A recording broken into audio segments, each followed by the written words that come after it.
1983年的2月12日是个大年三十，对于沈阳人来说这个春节的气氛却不是喜气洋洋，而是人心惶惶。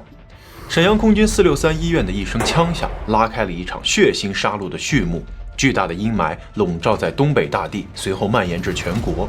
一次盗窃案演变成举国震惊的连环血案，两个穷凶极恶的逃犯身负9死9伤的血债，5次在警察围剿之下逃之夭夭。这是一起全国性质的大案，中国公安部发布了1949年以来的第1张悬赏通缉令。本期 M2档案我们一起穿越40年尘封岁月，来认识一下东北悍匪2王以及对他们进行的生死追击。事发当天是除夕中午，沈阳空军463医院的礼堂正在放映电影《庐山恋》。忙碌了一年的职工和家属们沉浸在美丽浪漫的爱情故事里，没有人注意到，此时有2个鬼鬼祟祟的人溜进了医院大门。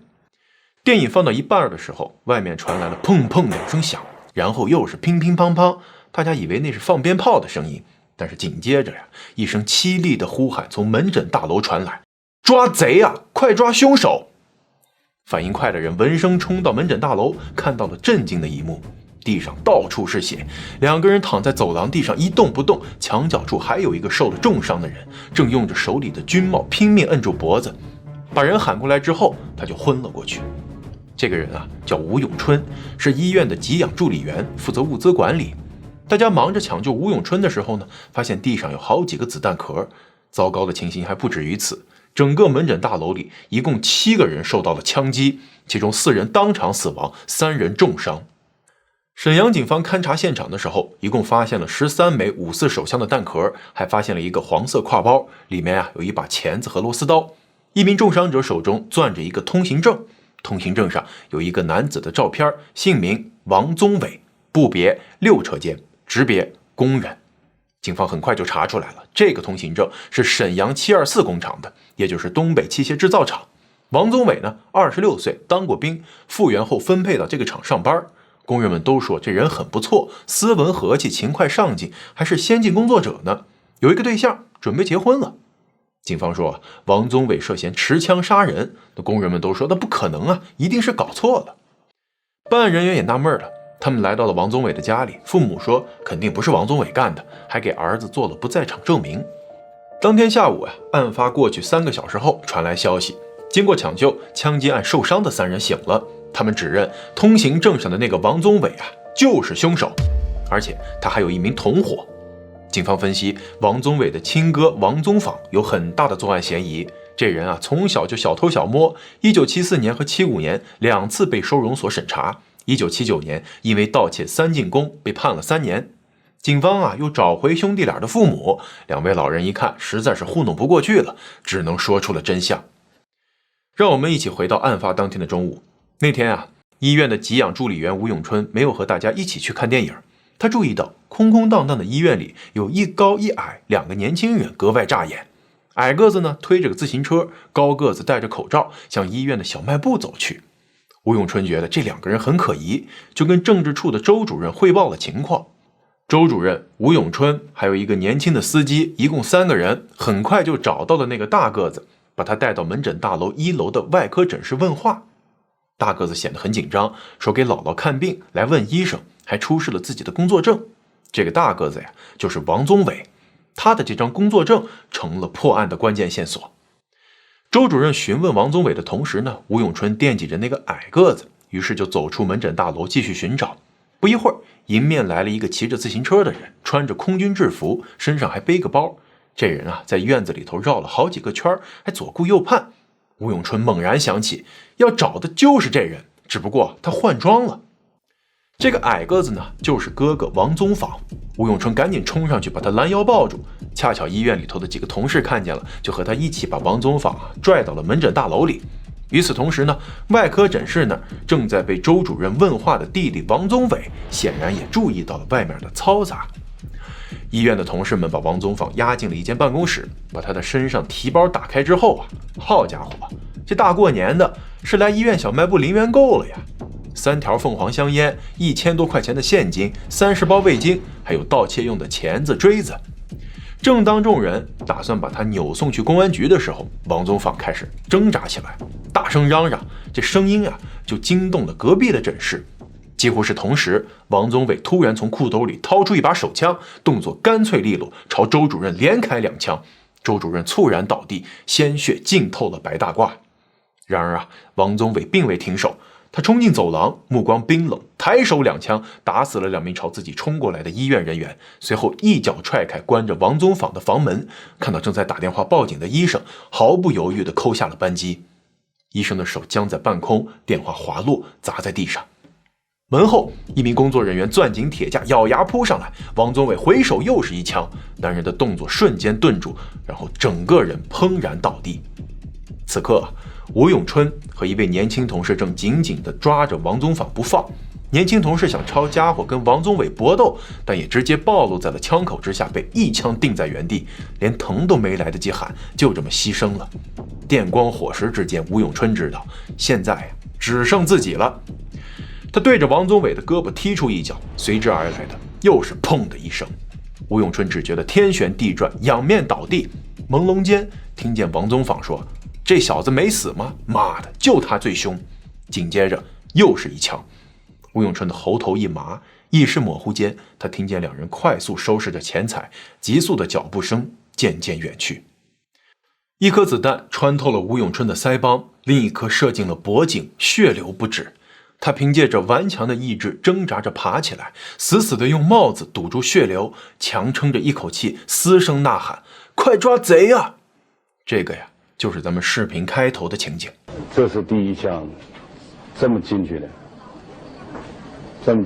当时我可能就是这么捂的。第2枪，那不说这小子没死吗？说他最凶，那就从这儿进去，这么戳。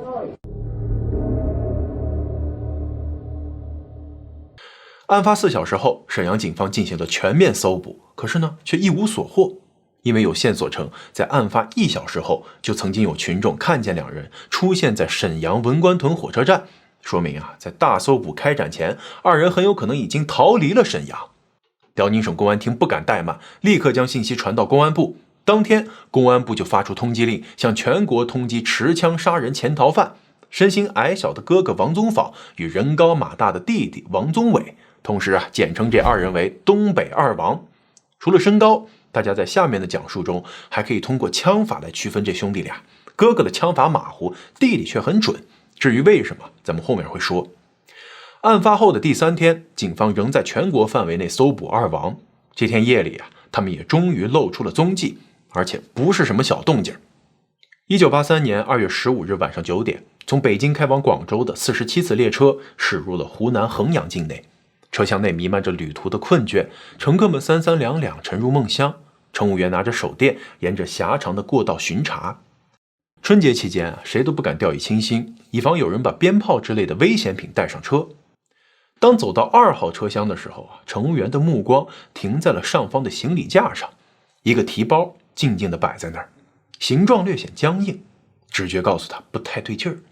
他伸手摁了摁，包内的异物坚硬冰冷，轮廓分明，像极了一把手枪。他心里猛地一跳，寒意顺着脊背窜了上来。他迅速找到乘警，低声汇报。乘警立刻跟随前来，打开提包检查，一支黑色的5.4式手枪赫然出现在他们眼前。这一发现让几个人顿时紧张了起来。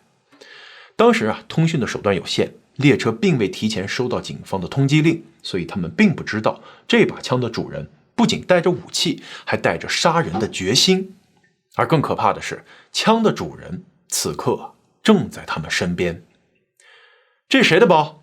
乘警的目光扫过车厢，靠窗的一名男子紧盯着他们，在枪被翻出来之后，才不慌不忙地开口：“是我们的。”这个人正是王宗伟。王宗伟一边跟乘警搭话，身侧的手却缓缓地伸入了裤兜，一边冲斜对面的王宗坊喊道：“哎，人家要看你枪证。”王宗坊睡眼惺忪，一看乘警和乘务员都在跟前，一个机灵，慌张的神色立刻出卖了他。不过王宗伟的这招声东击西已经完成，他迅速从口袋里掏出手枪朝乘警打去。不幸中的万幸，这一枪打偏了，只是射穿了乘警的耳朵。枪声像是一记炸雷，在封闭的车厢内瞬间引爆了混乱。王宗坊趁机夺回了被查收的手枪，和王宗伟背靠背站定，两支枪齐刷刷地抬起，黑洞洞的枪口扫过四周，谁都不许动，谁动打死谁。慌乱中有人误拉了紧急制动闸，车轮子蹦着火星骤然减速，二王趁机跑到车门口，砸破玻璃，跳下火车，消失在苍茫的夜色中。枪击案发生后列车紧急停车13分钟，铁路民警赶到现场，在搜查中获得了二王仓皇逃走时遗留在货架上的大旅行包，里面有棉大衣、鞋袜等生活用品，大多印有沈阳制造的标记。两人破窗而逃时，玻璃片划伤了他们的手，车窗上染上了血迹，而他们跳车的地方是衡阳市南边的西里坪。警方推断，二王不敢贸然进入衡阳市区，很有可能在西里坪一带藏身，或者继续往南跑。公安部出动衡阳的全部警力，在南边3线进行堵截，严查每一辆车，以防两人扒车逃跑。然而就在警方全力堵截南向逃亡的路线时，狡猾的二王早已调转方向，折返回了衡阳市。2月17日，农历正月初5，春节假期刚过，衡阳冶金机械厂的职工们迎来了上班的第一天，厂区内喜气洋洋。新落成的8栋职工住宅已经分配到位，车间保卫干事武国英和爱人趁着空闲去查看新房，工地的值班人员小赵帮他们开了门。门一开，3个人都愣住了。只见屋子里头有2个男青年正坐在地上的门板上吃东西，旁边散落着2个黑提包和一些食物。他们当场质问两人的身份，矮个子的那个堆出一脸笑容，解释说他们这是刚下车，只是借地方休息一下。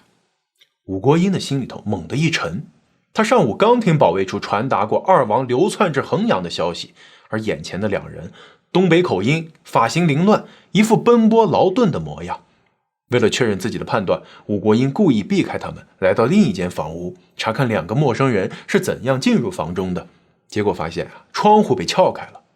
继续观察两人的动态，看到大个子抬手吃蛋糕的时候裤兜里隐约露出了手枪把。那一瞬间空气仿佛都凝固了。武国英告诉自己，不能急，不能跑，更不能慌。他故作轻松地转头，语气平淡地找了个借口，跟爱人一同向门口走去。可是每一步都像是在悬崖边上试探，稍有不慎就会跌入死亡的深渊。脚步刚踏出房门，背后已经被冷汗浸湿。他低声对爱人说，他们有枪，肯定是坏人，你注意着点，我去报告保卫处。说罢就急匆匆下楼给保卫处打电话去了。这边武国英一走二王立刻意识到不对，紧跟着提包下楼跑路。小赵呢，一个人拦不住他们。这个时候看房子的退休工人老五赶来，和小赵一起追赶二王。跑进巷子之后王宗伟见老五跟得紧，砰砰开了2枪，子弹打在了墙上。甩掉老五之后，二王又迎面撞上了冶金机械厂的2名执勤民兵。王宗伟一枪打伤了其中1人后，趁机逃出小巷，来到了大街上。这一天是大年初5，上午10点多，家属院里呢年味尚浓，很多人出门探亲访友。李瑞玲和丈夫各自推着一辆自行车，带着女儿去亲戚家串门。走到半路，前方突然窜出2个男人，步伐急促，眼神凶狠。还没等李瑞玲反应过来，一道冰冷的枪口已经直指她的胸口。回过神来的时候车子已经被2人夺走了。15岁的女儿带着少年人的勇气和本能的愤怒，拼命追赶上去，双手紧拽住货架，不让他们骑上去。丧心病狂的王宗坊举起手枪，向女孩连开2枪。幸亏他的枪法不准，一颗子弹擦着女孩的耳边飞去，另一颗打在鞋沿上。可是这2下惊天动地的枪声唤醒了护女心切的父亲，他冲向二王，却被王宗坊当胸一枪。这一次没有偏差，这位父亲当场身亡。突如其来的变故瞬间改变了李瑞玲的世界，但眼前的血腥和绝望没有让她崩溃。丈夫和女儿生死未卜，鲜血从亲人的身上涌出，她的脑海却异常清晰，没有时间被恐惧占据了。自己或许无法立刻抓住那2个凶手，但他至少能够拼死留下证据，帮助警察将这2名恶徒绳之以法。他盯准了王宗坊手里的黑色提包，猛扑过去，死死拽住。王宗伟见状，举枪对准他的头，但他丝毫没有退缩，紧紧地抱住那个包，用右手护住头。砰！枪声响起，子弹穿过胳膊，打入武国英的面颊，下巴和牙床瞬间被击碎，剧痛让他几乎失去意识，但他依然没有松开那只提包，死死的就这么抱着。那只提包里面装的是5颗手榴弹加36发子弹，任何一颗手榴弹的爆炸都足以让很多无辜群众丧命。李瑞麟凭借着一己之力豁出命去，阻止了更大的伤害。都说愣的怕横的，横的怕不要命的。二王显然是被这气势震慑住了，加上没时间再做停留，于是赶紧骑上了自行车，匆忙逃走。接到报案后，公安部门立刻启动全城搜捕，调集所有警力，在各大水路交通要道设卡，誓要将这2个亡命之徒围歼于室内。然而就在警方布控的同时，二王已经骑着抢来的自行车钻进了一个储煤站，趁人不备，迅速扒上了一列路过的货运列车。列车一路北上，当经过茶山坳小站时，速度稍减，他们再次跳车，消失在了荒野之中，留下一座满是警笛的城市和继续追寻着这2道狡诈身影的警察们。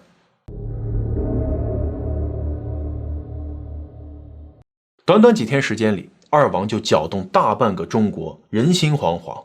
在这2兄弟当中呢，弟弟王宗伟在同事眼中一向是表现优秀的上进青年，哥哥王宗坊呢，也只是干过小偷小摸的勾当。案发时他刚刚新婚3天，为何兄弟2人成了杀人不眨眼的恶魔呢？除了行踪成谜，还有另外一个让大家困惑的问题：二王是从哪里搞来的枪和子弹呢？1976年初冬，沈阳大北窑监狱的3支手枪被盗了，最大的嫌疑人就是窜进监狱值班室那一高一矮的2个穿棉猴的青年。7年中，这3把枪的下落不明，直到二王犯案后才发现，他们2人用的手枪正是大北窑监狱丢失的那3把。枪是偷来的，子弹又是哪儿来的呢？大家还记得咱们前面说过王宗伟当兵这个细节吗？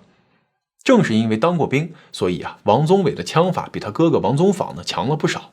只不过别人参军那是报效国家，他去当兵是为了去偷子弹的。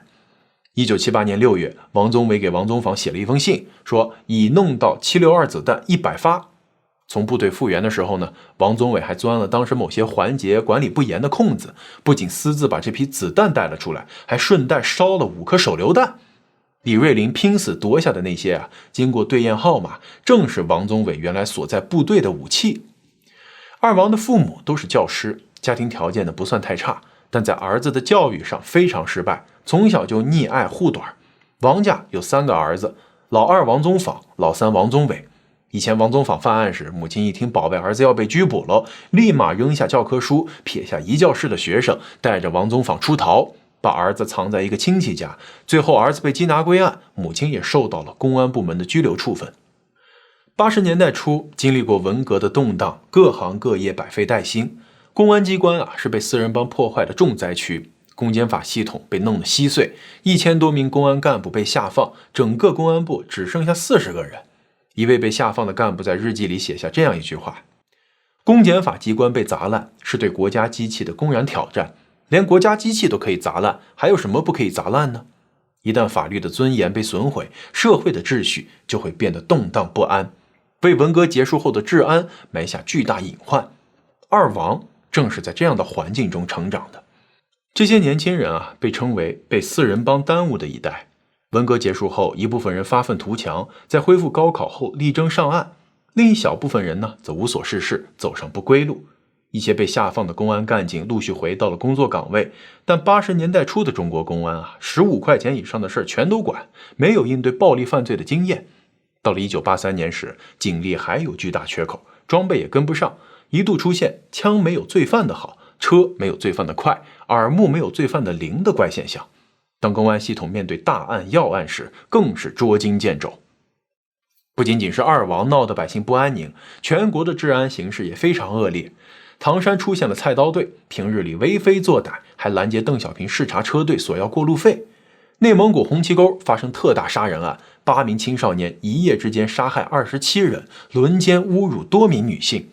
5月5日，有个叫卓长仁的沈阳人把中国民航的一架飞机劫持了。原本计划从沈阳东塔机场飞往上海的飞机被迫在韩国降落。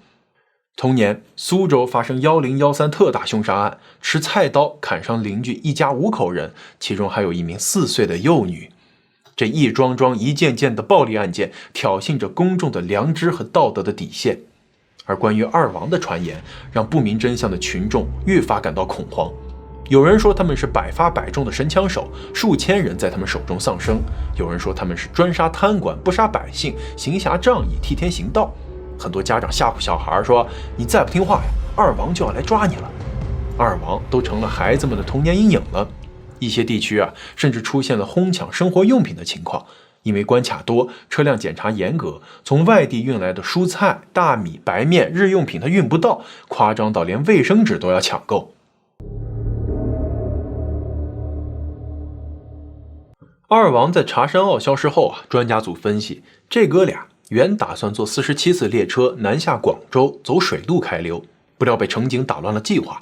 面对天罗地网的追击，他们也不敢贸然南下，北上也不安全，所以很可能是流窜在衡阳、长沙、武汉一带。3月3日晚上7点多，武汉市第4医院的一名实习女医生去理疗室拿东西，她用钥匙拧开门后准备开灯，突然被俩黑影摁在墙上，毛巾塞嘴，枪托砸头，活脱脱就是恐怖片现场。等警察赶到时，地上血纱布的指纹和血迹明明白白地表明，这俩瘟神又现身了。要说武汉这地界9省通衢那可不是白叫的。80年代就400多万人口，火车站、汽车站那是比菜市场还热闹。想找到二王，相当于是大海捞针。可是说巧不巧，3月25日上午，武汉岱山检查站，民警拦下了一个没自行车牌照的人，问他车牌呢？忘带了。登记了吗？登记了。在哪儿登记的？派出所。这句话可就露馅了，因为武汉登记自行车牌，它不是在公安机关，而是在交通中队。这个可疑的男子被带到检查站的小屋，审查时民警在男人的衣兜里摸到了一把手枪，立刻向站长报告。站长掏出自己的手枪对准男人，命令他不准动。几位民警也将男子按倒，用绳子捆住。男子见状拼命嚎叫，动静大得跟杀猪似的。这个情节您听着似曾相识吗？没错，就是王宗坊的惯用伎俩。之前在沈阳空军医院他已经上演过了。听到嚎叫声，王宗伟子弹上膛，从对面厕所冲出来，撞开检查站的门，快速射击。民警、站长和一位工人当场牺牲。二王也得到了站长的那把枪，随即逃离检查站，掉头往市区跑。距离岱山检查站1公里左右就是岱山派出所。听到动静后，民警迅速前去堵截二王，可惜警力有限，一共就3人。穷凶极恶的二王和民警发生激烈的枪战之后，又一次逃离，半道上还无所顾忌地杀害了买菜路过的工人小詹，就是为了抢他的自行车。这之后二王消失的时间更长了，社会上开始骂声四起，老百姓急得直跺脚。公安局干脆换牌子，叫粮食局算了。公安部门也压力山大。1983年5月，时任中央政法委书记的彭真对二王案做出了批示：活要见人，死要见尸。很快公安部发布了1949年以来的第一份悬赏通缉令，提供线索的奖励500元，协助抓捕的1000元，直接参与抓捕的2000元。在那个年代普通人1个月的工资也就50-60块，奖金一出，全国各地都有线索，每天都有电话打进来说，那一高一矮的又来了，搞得上上下下的都很紧张。但是经过查证都是假的，特别是还出现了很多的假二王，冒充二王到处作案。比如警方在大连围堵了半天，抓到了一高一矮，他们还承认自己是二王呢。而真正的二王就像从人间蒸发了一样。直到8月29日严打的第4天，二王的消息才终于传到了中央指挥部。这天下午4点，江苏省江阴市一家百货商店的2万元营业额被抢了，抢钱的是一高一矮2个男人。市公安局立刻组织追捕，在搜索中发现犯人甩掉了一辆自行车，经过查证，警方认定这2人就是二王。从武汉消失到现身江阴，没人清楚这5个月间二王到底躲在哪儿。不过可以确定的是，两人平时一定不敢轻易露面。此次出手很可能是生活无法继续了，急需补充钱财和物资。1983年9月13日上午，一个人风风火火地跑到了江西广昌县城关派出所，说他在马路边的商店看见了俩人，一高一矮，东北口音，阴天里还戴着草帽和墨镜，裹得跟电影里头的特务似的。觉得可疑，就多看了几眼，发现他们的体貌特征和悬赏通缉令上的二王非常相似。派出所不敢怠慢，非常重视，所长当即就带人跳上了院里的面包车，一路狂追。果然在南边的公路上，他们发现了骑着自行车的二王，双方立刻交火，枪战持续了几分钟。就在双方僵持不下之际，一辆大卡车突然经过，挡住了警方的视线。二王趁机跳进了路边的草丛，疯了似的往深山里跑，连鞋都跑掉了。虽然这一战没能抓住二王，但是警方缴获了他们的包裹，里面有他们赖以逃生的现金、枪支、地图，还有乔装打扮用的化妆笔。包里还有2支手枪，其中1支就是岱山检查站站长的配枪。公安部立刻向江西省公安厅和武警部队下达作战要求，为了避免更多的无辜群众被害，务必尽一切努力将二王围歼于广昌。有目击者称，二王逃离到广昌郊外的胥江林场，附近县市的大批公安干警和省城的武警部队迅速赶来，福建途经鹰潭拉练的一支炮兵部队也过来协助作战。第二天上午，广昌及邻近各县18岁以上、45岁以下的男子全部被动员了起来。指挥部以发现二王的地点为中心，布置了4道包围圈，一共有3万人参与追捕。二王这次会束手就擒吗？事实证明要在大山里头找到2个人，比想象中困难很多。几天过去了，北方调过来的警犬都热中暑了，搜索人员始终没有发现二王的身影。指挥部采取的是3面包围、1面平推的梳篦子战术，排成一字队横扫大山。9月17日下午6点，夜幕已经降临，一队的搜山战士从没有路的山坡往山脚下探路。一名武警在滑动中脚下踩到了什么软绵绵的东西，刚要低头看，身后战友突然大吼：“有人！”草丛里浑身污泥的王宗伟抬手就是2枪，2名武警被打伤，王宗伟自己也被击伤。警犬训导员谢竹生听见了动静，赶紧冲了上去，狗子一下就咬住了王宗伟的左手，王宗伟右手拿着枪，谢竹生猛地抱住了他，2人一狗就这么一起往山下滚去。1.85米的王宗伟之所以能被1.73米的谢竹生死死摁在地上，除了狗狗立大功之外，也是因为经过这么多天担惊受怕的荒野求生王宗伟早就精疲力尽了。眼看大势已去，这个杀人不眨眼的恶徒说出了一句让谢竹生听了想笑的话：“我是好人啊。”20多发子弹，肩膀的下面有一发子弹穿烫伤，我让你跟我下去。他当时就讲了一句话：“我是好人呐。”我当我这用枪指到你还是好人呐，我就讲来讲。王宗伟受伤被抓以后，官方的说法是王宗坊捡起了他的枪，做最后的垂死挣扎。他躲到几米外的草丛藏了起来。武警通信参谋小吴正拿着报话机向山下的指挥部报告情况。王宗坊将枪口对准小吴，连开5枪，年仅30岁的小吴当场牺牲。20多名武警战士看着倒下的战友，火力全开，王宗坊被乱枪击毙。另一边呢，受伤的王宗伟经抢救无效死亡。被击毙的二王面色灰白，头发凌乱，骨瘦嶙峋，光着的脚底板全被荆棘扎伤。后来尸检也发现，二王胃里只有一点山上产的莲子的渣渣。在二王身上，公安机关缴获现金13000元，5.4式手枪2支，子弹52发。而关于这个抓捕现场其实还有另一个版本，那就是三联生活周刊采访了活捉王宗伟的谢竹生，说牺牲的小吴实际上是被战友误杀的，王宗伟也并非抢救无效死亡。这是怎么回事呢？谢竹生说王宗伟被活捉之后呢，3个战士一起把他拖下山，虽然领导下命令不许围观他，但是武警战士们还是冲了上来，都是20来岁的孩子，当时情绪也特别激动，开始打王宗伟。王宗坊呢则躲在山上瑟瑟发抖，太阳快要落山了，循着他的人影，武警的枪齐齐扫过。10分钟后，王宗坊也被几个武警抬下了山，从脖子以下到大腿根部整齐的9个弹孔，是一梭子子弹打死的。抓捕王宗坊时牺牲的战士小吴，事后调查身上的确是5个弹孔，但是王宗坊只放了1枪，而不是5枪。同时啊，谢竹生下来的时候，有武警对他说：“我们可没朝你开枪啊。”谢竹生呢，当时穿着公安的白色制服，显眼的颜色保护了他，但是武警小吴就没这么幸运了。三联周刊称，谢竹生的这段叙述异常珍贵，因为当时所有的报道都说二王是被当场击毙。不过谢竹生也表示，完全理解战士们的情绪，那么多人4天在深山老林里头摸索，二王多坏呀，大家都处于兴奋期。不过要是派我们公安民警而不是武警战士，我想就不会出这样的事儿。那是案件现场，不是战场，但是战士们呢没有区分。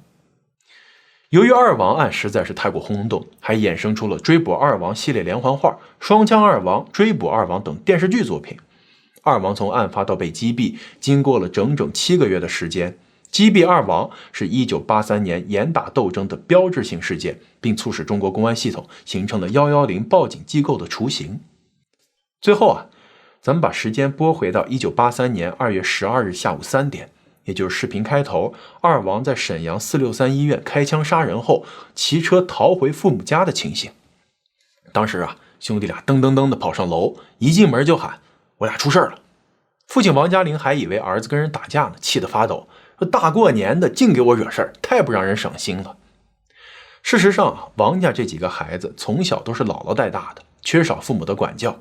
而在那个特殊的年代，家长自己尚且身不由己，何谈教育孩子呢？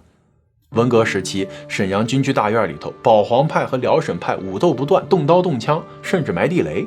那个时候的王宗坊、王宗北，那正是学坏的年纪。大院里的孩子学会的不是读书明理，而是谁的拳头硬，枪法准。时代背景和家庭环境或许塑造了他们的性格，但是归根结底啊，不能成为他们恶行的借口。